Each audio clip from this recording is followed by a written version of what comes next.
안녕하세요. 보험에 관한 궁금증, 오늘 저희가 명쾌하게 풀어드릴게요.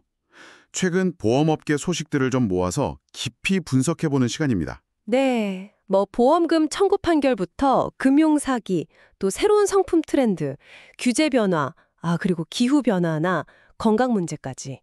와, 오늘 다룰 내용이 정말 많네요. 네, 맞습니다. 이 소식들이 꽤 다양하죠? 이게 복잡하게 느껴질 수도 있는데 오늘 저에게 여러분께 꼭 필요한 핵심 정보만 딱 뽑아서 실질적인 도움이 되도록 한번 파헤쳐 보겠습니다. 네, 오늘 이 자료들을 보면서요.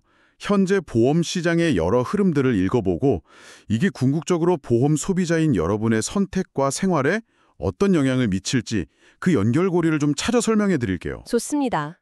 특히 몇 가지는 소비자 입장에서 정말 주의 깊게 보셔야 할 것 같아요. 네, 그럼 가장 먼저 아무래도 돈 문제와 직결되는 거죠. 보험금 청구 관련 소식부터 짚어보겠습니다. 보험사가 가입자한테 중요한 내용을 제대로 설명을 안 했어요. 네. 그랬더라도 보험금을 타내려고 사고 내용을 속였다면 보험 사기에 해당한다. 이런 대법원 판결이 나왔습니다. 이게 언뜻 들으면 아니 보험사도 잘못했는데 왜 사기지? 좀 궁금해지는데요. 네, 그럴 수 있죠. 근데 사건 내용을 좀 자세히 들여다보면 명확해집니다. 이게 어떤 사건이냐면 전동 킥보드를 타다가 사고가 난 거예요. 킥보드 사고군요. 네. 그런데 가입자랑 보험 설계사가 짜고 이륜차 사고는 보험금이 안 나온다는 걸 아니까 이걸 피하려고 길 가다 그냥 넘어졌다. 이렇게 허위 소리를 꾸며서 낸 거죠. 사실을 바꾼 거네요. 그렇죠. 그래서 2심에서는 보험사가 그 이륜차 면책 조항, 그러니까 이런 경우에는 보상 안 해준다. 이걸 제대로 설명 안 한 책임이 더 크다. 이렇게 봐서 무죄가 나왔었어요. 그랬는데 대법원에서 이게 뒤집혔다는 거군요. 그렇습니다. 대법원의 판단은 달랐어요. 보험사가 설명을 부족하게 한 잘못은 있더라도 그거랑 별개로 사고 내용을 일부러 조작하고 또 허위 서류를 만든 행위, 그 자체가 문제라는 겁니다. 그 행위 자체요? 네, 이게 사회 통념상 용인될 수 없는 명백한 기망행위, 다시 말해 명백한 속임수이기 때문에 보험 사기에 해당한다, 이렇게 본 거죠. 그냥 설명을 못 들어서 몰랐다, 이 수준을 넘어서 적극적으로 사실을 왜곡한 점을 더 무겁게 본 겁니다. 그렇군요. 그러니까 보험사가 설명 의무를 위반한 거랑 가입자가 고의로 사기친 거는 별개로 봐야 한다. 이런 의미네요. 정확합니다. 와, 이거 소비자 입장에서는 아무리 좀 억울한 점이 있어도 사실에 속여서 보험금 청구하는 건 절대 안 된다. 이런 강력한 메시지로 들리네요. 네, 바로 그 점이 핵심입니다. 정당하게 권리를 행사하는 건 당연히 필요하죠. 하지만 없는 사실을 만들거나 허위로 꾸미는 건 결국 범죄가 될 수 있다는 경각심을 가져야 합니다. 정말 중요한 판결이네요. 네, 앞으로 보험금 지급 관련 분쟁에서 중요한 기준이 될 수 있습니다. 그런데 이렇게 개인 차원을 넘어서요. 보험 설계사들이 아예 조직적으로 연루된 훨씬 큰 규모의 사기 사건도 있었습니다. 무려 70명의 보험 설계사가 1,400억 원대 폰지 사기, 그러니까 다단계 금융 사기에 가담한 혐의로 검찰에 넘어갔다는 좀 충격적인 소식인데요. 어떻게 이런 일이 벌어진 거죠? 네, PS 파이낸셜이라는 대부업체가 주도한 사건인데요. 이들이 주로 타겟으로 삼은 게 금융 지식이나 사회 경험이 좀 부족한 20대, 30대 사회초년생들이었습니다. 좀 취약할 수 있는. 그렇죠. 접근 방식은 뭐냐면 실제로는 있지도 않은 고수익 단기 채권에 투자하라는 거였어요. 원금 보장된다, 단기간에 높은 수익 얻을 수 있다, 이렇게 현혹하면서 투자금의 최대 3%까지 모집 수당으로 챙긴 겁니다. 전형적인 폰지 사기 수법이군요. 나중에 들어온 돈으로 먼저 투자한 사람 수익금 주는 그런 돌려막기 방식이요. 맞습니다. 결국엔 자금 유입이 막히면서 문제가 터진 거고요. 심지어는 보험 상품 팔고 받은 모집 수수료까지 빼돌려서 이 사기 자금으로 썼다는 정황도 나왔습니다. 심각하네요. 더 심각한 건요. 여기에 연루된 설계사 중 일부는 우리가 이름만 대면 알만한 그런 대형 생명보험사의 자회사형 GA, 그러니까 법인보험 대리점 소속이었다는 점입니다. 그럼 소비자들이 더 믿기 쉬웠겠네요. 그렇죠. 소비자의 신뢰를 완전히 악용한 사례라고 볼 수 있습니다. 믿었던 설계사가 이런 사기에 연루됐다면 정말 배신감이 클 것 같은데요. 이런 피해를 막으려면 소비자는 뭘 좀 조심해야 할까요? 몇 가지 꼭 기억하셔야 할 원칙이 있습니다. 첫째는 설계사를 통해서 금융상품, 특히 투자상품 권유받을 때요. 이게 정말 그 설계사가 소속된 회사에서 정식으로 파는 상품이 맞는지 꼭 확인해야 합니다. 확인이 중요하군요. 네. 둘째, 원금 보장, 고수익 보장 이런 비현실적인 제안은 일단 의심부터 해야 합니다. 세상에 공짜 점심은 없다는 말 꼭 기억하셔야 하고요. 그렇죠. 셋째, 투자 구조나 상품 내용이 조금이라도 이해가 안 되면 절대 가입하거나 투자하면 안 됩니다. 잘 모르는 것에 내 소중한 돈을 맡기는 건 너무 위험해요. 네, 정말 중요한 지적이십니다. 설계사 말만 믿을 게 아니라 상품 설명서나 투자 제안서 꼼꼼히 보고 또 필요하면 회사 고객센터 같은 데 전화해서 교차 확인하는 습관, 이게 꼭 필요하겠네요. 맞습니다. 자, 좀 분위기를 바꿔볼까요? 이번에는 새로운 보험 상품 트렌드를 좀 살펴보겠습니다. 요즘 미니 보험이라고 불리는 작지만 실속 있는 상품들이 인기라고 하는데요. 어떤 매력이 있는 건가요? 네, 소액 단기 보험이라고도 하는데요. 이름 그대로 소액 보험료로 특정 위험을 짧은 기간 동안 보장해주는 상품입니다. 보험 가입에 대한 부담은 좀 줄이고 일상생활 속에서 만날 수 있는 작은 위험들에 대비할 수 있게 설계된 게 특징이죠. 아, 가볍게 가입할 수 있는 거군요. 네, 예를 들어서 삼성화재 같은 경우는 자전거 타기나 등산 같은 레저 활동 중에 생길 수 있는 상해 위험을 하루 단위부터 길게는 1년까지 보장하는 상품을 내놓았고요. 오, 하루도 되네요? 네, 또 동양생명은 연보험료가 3,000원대, 정말 저렴하죠. 이걸로 골절 진단비나 깁스 치료비를 보장하는 상해 보험을 출시하기도 했습니다. 와, 1년에 3,000원대요? 진짜 부담 없네요. 커피 한 잔 값도 안 되는 돈인데 이걸로 골절 같은 위험 대비할 수 있다니 좀 솔깃한데요? 그렇죠. 매달 나가는 큰 보험료가 부담스러웠던 분들이나 아니면 특정 활동할 때만 잠깐 보장이 필요했던 분들한테 아주 유용할 것 같아요. 필요한 보장만 딱 골라서 가입하니까 합리적이기도 하고요. 맞습니다. 마치 우리가 여행 갈 때 여행자 보험 가입하는 것처럼요. 필요한 순간에 필요한 보장만 선택할 수 있다는 게 장점이죠. 보험 가입 문턱을 낮추고 또 젊은 세대나 보험이 좀 낯선 분들도 보험의 필요성이나 효용을 쉽게 경험해 볼 수 있게 하고요. 좋은데요. 다만 이제 유의할 점은 있습니다. 보험료가 저렴한 만큼 보장 범위가 특정 위험에 한정되거나 보장 금액 자체가 크지 않을 수 있다는 거죠. 아, 그렇겠네요. 네. 그래서 가입 전에는 어떤 상황에서 또 얼마큼 보장을 받을 수 있는지 약관을 꼼꼼하게 확인하는 게 중요합니다. 그렇죠. 저렴하다고 무조건 가입할 게 아니라 내게 꼭 필요한 보장인지 또 보장 내용은 충분한지 이런 거 좀 따져봐야겠네요. 네, 필수입니다. 자, 새로운 상품 얘기가 나온 김에 보험사들 경쟁과 관련된 소식도 흥미롭습니다. 보험업계의 특허권이라고 불리는 배타적 사용권 획득권 수가 크게 늘고 있다고요. 이게 어떤 의미가 있을까요? 네, 배타적 사용권. 이게 뭐냐면요. 보험사가 아주 독창적인 위험 보장 내용이나 혁신적인 서비스를 담은 신상품을 개발했을 때 금융당국이 그 독창성을 인정해 주는 겁니다.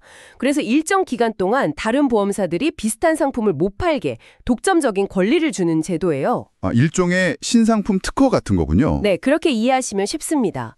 이게 올해 들어서 11월 초까지 벌써 47건이나 승인됐어요. 3년 연속 증가하면서 역대 최다 기록을 세웠습니다. 와, 왜 이렇게 갑자기 늘어난 거죠? 몇 가지 이유가 있는데요. 우선 몇 년 전에 새로운 회계제도 IFRS 17이라고 하죠. 이거 도입 준비 때문에 잠시 주춤했던 보험사들의 신상품 개발 경쟁이 다시 막 불붙었기 때문입니다. 아, 회계제도 영향이군요. 네. 새 회계제도 하에서는 미래 수익성이 높은 보장성 보험 판매가 중요해졌거든요. 그러다 보니 차별화된 상품 개발 필요성이 커진 거죠. 또 금융당국에서도 혁신적인 상품 개발을 좀 장려하려고 배타적 사용권의 독점 판매 기간을 기존 최대 12개월에서 18개월로 늘려줬어요. 이것도 보험사들의 개발 의욕을 높이는 데 영향을 미쳤다고 봅니다. 그렇군요. 보험사들이 더 새롭고 독창적인 상품을 만들려고 경쟁한다. 이거는 결국 소비자 입장에서는 좀 긍정적인 신호로 볼 수 있겠네요. 더 다양하고 개선된 보장을 만날 기회가 늘어나는 거니까요. 네, 기본적으로는 그렇습니다. 보험사 간의 건전한 경쟁은 혁신을 촉진하고 이건 소비자에게 더 나은 상품과 서비스 선택권으로 이어질 수 있죠. 네. 다만 그렇다고 백타적 사용권을 획득한 상품이 무조건 소비자에게 다 좋은 상품이다 이렇게 단정할 수는 없습니다. 혁신성만큼이나 실제 보장 내용, 보험료 수준, 약관의 명확성 이런 것들을 종합적으로 판단해야겠죠. 네, 당연한 얘기네요. 자, 이번엔 새로운 기술 이야기도 좀 해보겠습니다. AI 영상 제작 스타트업 1만 100만이라는 곳이 있는데요.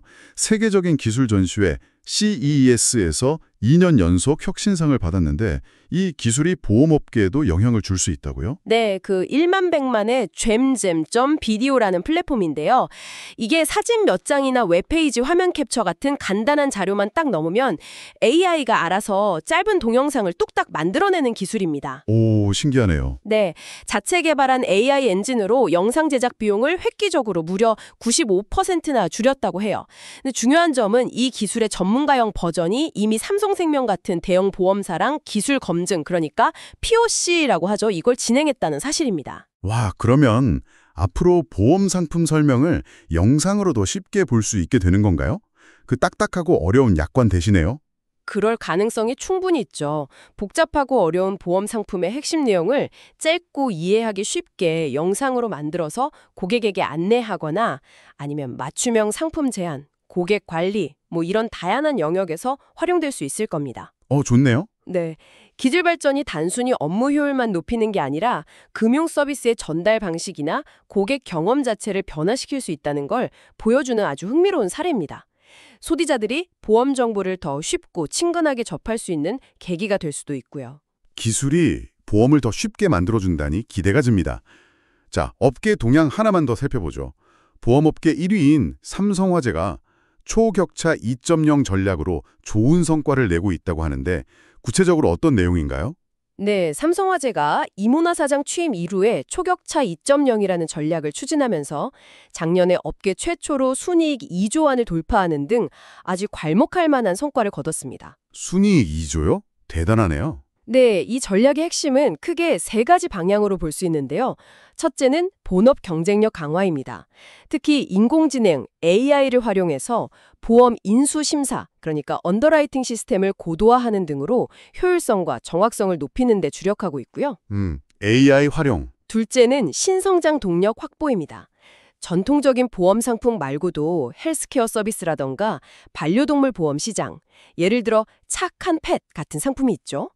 그리고 요즘 중요성이 커지고 있는 사이버 위험 관련 보험, 이런 새로운 영역으로 사업을 확장하는 겁니다. 네. 그리고 셋째는 ESG 경영 강화입니다. 환경, 사회, 지배구조 측면에서 지속 가능한 경영을 추구하는 것이죠. AI 활용이나 펫보험, 사이버 보험 이런 새로운 시도들은 소비자 입장에서도 관심이 가는 부분인데요.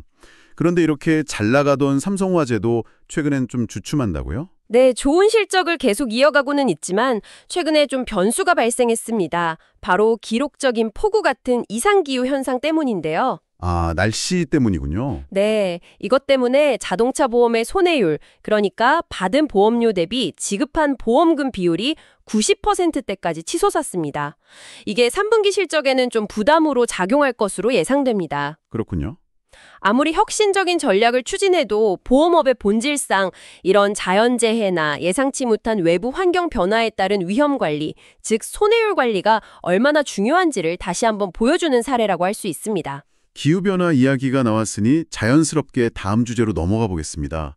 날씨 때문에 자동차 보험료가 오를 수도 있다 이런 이야기가 있던데요. 이게 방금 말씀하신 손해율과 관련이 있는 거겠죠? 그렇습니다. 기후변화로 인해서 과거에는 좀 예측하기 어려웠던 국제성 폭우라든지 폭설, 갑작스러운 한파 이런 것들이 점점 빈번해지고 있습니다. 특히 겨울철에는 도로 결빙 때문에 교통사고 위험이 커지잖아요. 네, 미끄럽죠. 그렇죠. 이것이 자동차 보험 손해율을 직접적으로 끌어올리는 요인이 되고 있습니다. 보험사 입장에서는 당연히 지급해야 할 보험금이 늘어나니까 결국 이게 보험료 인상 압력으로 작용할 수밖에 없는 그런 구조입니다. 다른 나라들은 이런 문제에 어떻게 대응하고 있나요? 유럽이나 캐나다 같은 일부 국가에서는요, 겨울철 안전 운전을 위해서 겨울용 타이어, 즉 윈터 타이어 장착을 아예 법으로 의무화하거나 의무화까지요? 네, 또는 윈터 타이어를 장착한 차량에 대해서는 자동차 보험료를 할인해주는 그런 제도를 시행하고 있습니다. 날씨 변화에 따른 사고 위험을 줄이려는 좀 적극적인 조치라고 할 수 있죠. 우리는 어떤가요? 근데 우리나라는 아직 윈터 타이어 장착이 의무가 아니고요. 관련 보험료 할인 혜택 같은 것도 좀 미미한 수준이라서 제도적인 보완이 필요하다는 지적이 꾸준히 나오고 있습니다. 그렇군요. 이제 기후변화는 먼 미래의 문제가 아니라 당장 내 자동차 보험료에도 영향을 미칠 수 있는 그런 현실적인 문제가 됐네요. 앞으로 윈터타이어 장착 의무화나 관련 보험 정책 변화 가능성에도 좀 관심을 가져야겠습니다. 안전운전은 물론 기본이고요. 네, 맞습니다. 개인의 안전 노력도 중요하지만 사회 시스템적인 대응이 함께 필요한 부분입니다. 기후변화가 보험산업과 소비자에게 미치는 영향은 앞으로 더 커질 것으로 보입니다. 네, 이번에는 보험사의 재무 건전성과 관련된 소식입니다. 일부 대형 보험사를 빼고는 올해 배당, 그러니까 주주들한테 이익을 나눠주는 거죠. 이게 좀 어려울 거라는 전망이 나오고 있습니다. 왜 그런 건가요? 가장 큰 원인은 해약환급금 준비금이라는 항목 때문입니다. 이게 뭐냐면 쉽게 말해서 보험 계약자가 계약을 중간에 해지할 경우에 돌려줘야 할 돈, 즉 해약환급금을 보험사가 미리 쌓아두는 건데요. 아, 미리 준비해두는 돈이군요. 네, 근데 이게 일종의 부채 성격으로 잡힙니다. 그런데 최근 이 해약환급금 준비금 규모가 배당의 재원이 되는 이익잉여금보다 훨씬 빠르게 증가하고 있어요.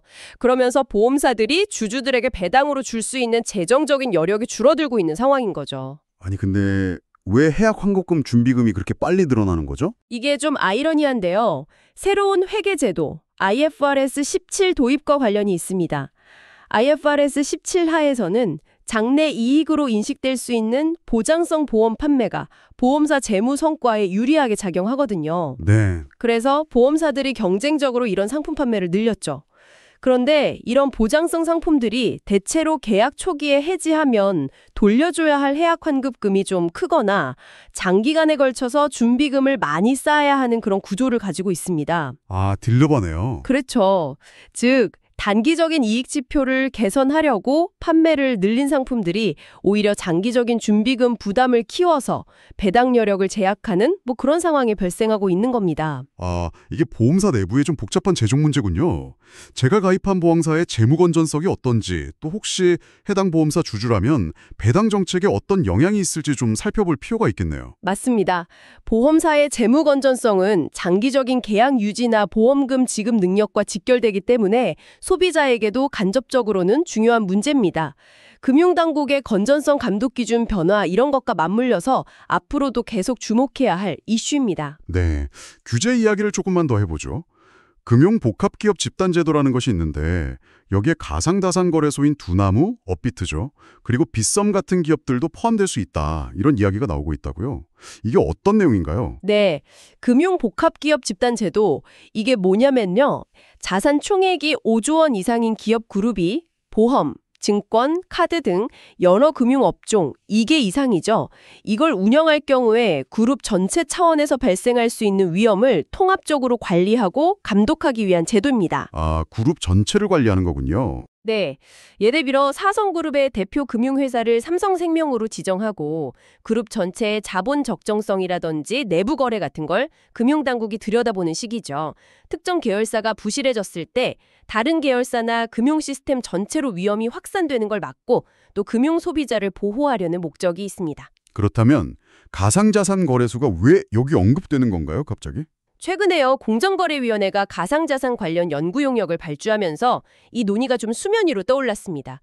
두나무나 빗썸 같은 주요 가상자산 거래소들은 이미 자산 규모가 꽤 크고요. 대기업 집단으로 지정됐죠. 거래소 사업 외에도 직간접적으로 투자나 결제 같은 다양한 금융 관련 사업들을 하고 있습니다. 아, 그렇군요. 따라서 앞으로 가상자산 시장의 규모나 영향력이 더 커진다면 이들 역시 기존 금융그룹처럼 금융 시스템 안정성을 유지하기 위한 통합적인 규제 틀 안에 포함시켜야 하는 것 아니냐, 이런 문제의식이 제기된 겁니다. 당장 적용되는 건 아니지만 가상자산 산업에 대한 규제 논의가 본격화될 수 있음을 시사하는 대목이죠. 하하, 가상자산 시장이 커지면서 거기에 발맞춰서 금융 시스템 안정과 소비자 보호를 위한 규제 체계도 계속 진화해 나가는 과정이다. 이렇게 볼 수 있겠군요. 흥미로운 지점입니다. 네. 자, 마지막으로 건강 관련 소식 하나 살펴보겠습니다. 우울증 진단을 받은 사람이 흡연을 계속하면 치매 위험이 크게 높아진다는 국내 연구 결과가 나왔습니다. 네, 이거 상당히 주목할 만한 대규모 연구 결과인데요. 국내 여러 기관이 협력해서 우울증 진단을 받은 환자 12만 9천 명의 데이터를 장기간 추적 관찰했습니다. 그 결과 우울증 진단 이후에도 계속 흡연을 한 그룹은 담배를 전혀 피우지 않은 그룹에 비해서 치매 발병 위험이 무려 1.34배, 그러니까 34%나 높게 나타났습니다. 34%면 상당히 높은 수치네요. 혹시 우울증 진단 받고 나서 금연하면 괜찮아지나요? 흥미로운 점이 그 부분인데요. 우울증 진단 이후에 금연을 한 그룹이나 아니면 반대로 우울증 진단 이후에 새로 흡연을 시작한 그룹 모두 담배를 전혀 피우지 않은 그룹보다는 여전히 치매 발병 위험이 높았다는 겁니다. 아, 금연에도요? 네. 물론 계속 피운 그룹보다는 위험도가 낮았지만요. 연구진은 이걸 두고 우울증 자체가 뇌 기능에 좀 취약성을 유발하는데 여기에 흡연으로 인한 독성 물질이 더해지면 뇌의 염증 반응을 촉진하고 뇌의 혈류량을 감소시켜서 치매 위험을 더욱 증폭시키는 것으로 분석했습니다. 결국 마음 건강, 신체 건강, 그리고 생활 습관이 서로 아주 긴밀하게 연결되어 있다는 걸 보여주는 결과군요. 그렇죠. 우울증이 있다면 반드시 금연해야 하고 평소에도 정신건강 관리와 함께 금연 같은 건강한 생활 습관을 유지하는 게 장기적인 뇌 건강, 더 나아가서는 치매 예방에 매우 중요하다는 점을 시사하네요. 건강보험이나 치매보험 가입 고려할 때도 이런 위험 요인들을 스스로 인지하고 관리하는 노력이 필요하겠네요. 그렇습니다. 질병 발생이라는 게 단일 요인이라기보다는 여러 위험 요인이 복합적으로 작용한 결과인 경우가 많거든요. 따라서 건강관리 역시 신체적인 측면뿐 아니라 정신건강, 생활습관까지 다 아우르는 통합적인 접근이 필요하고요. 이는 보험을 통해 미래 위험에 대비하는 관점에서도 중요한 시사점을 던져줍니다. 네, 오늘 보험금 문제부터 사기 예방, 새로운 상품과 기술 트렌드, 규제 변화, 그리고 건강관리의 중요성까지 정말 다양한 소식들을 깊이 있게 살펴봤습니다. 오늘 나눈 이야기들이 보험이라는 좀 복잡한 세계를 이해하시고 또 현명하게 활용하시는데 조금이나마 실질적인 도움이 되었기를 바랍니다. 정보는 정말 넘쳐나죠. 하지만 그 속에서 나에게 중요한 핵심을 발견하고 적용하는 것이 중요합니다.